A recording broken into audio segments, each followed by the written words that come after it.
Revenons sur les informations.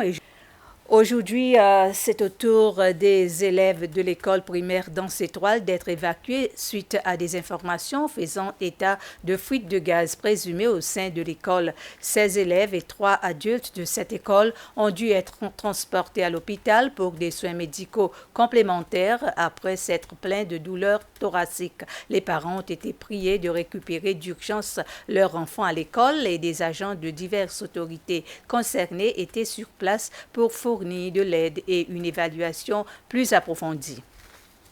Plus tôt, une équipe de la SBC a visité ce matin l'île Persévérance et du port où se sont produits des incidents similaires de fuite de gaz présumés. Mais on a constaté que le calme régnait sur place. Le portail de la cour, le palais de justice sur l'île du port était fermé et l'endroit était désert à l'exception des agents de sécurité qui gardaient le bâtiment suite à des incidents de fuite de gaz présumés cette semaine.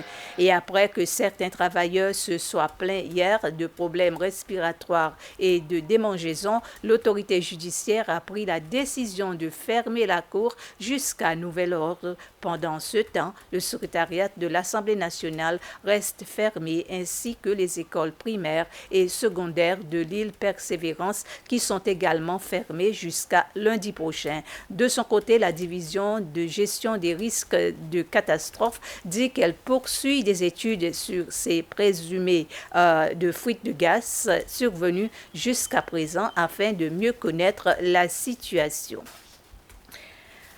Aileen César de l'école secondaire de Pointe-la-Rue est la gagnante du concours d'affiches dans le cadre de la campagne Mars Azin, suivie de Louza Rosgoni de l'école internationale qui est en deuxième position et Diel Radegon de l'école de la Digue qui n'était pas présent pour cette cérémonie est en troisième position. Mars Azin est une campagne qui vise à éduquer la société sur les dangers de l'alcool dans la vie d'une personne. En revanche, ce cours d'affiches est une activité réalisée pour sensibiliser la population sur les dangers de l'alcool.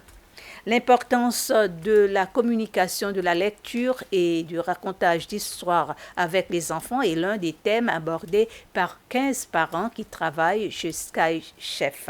C'était lors d'une session de sensibilisation. Cela fait partie d'un projet national présenté par des professionnels de l'éducation qui ont pris leur retraite ou SAREP. Le projet est baptisé SLAM, soit Cécile lit avec moi. En outre, ce projet s'adresse spécifiquement aux parents dont les enfants sont âgés de 0 à 5 ans afin de les aider à communiquer et à lire. Cependant, Doris Bick, membre de l'association, s'est dit satisfaite de la participation des parents et a insisté sur le fait que les parents doivent avoir de bonnes relations avec leurs enfants.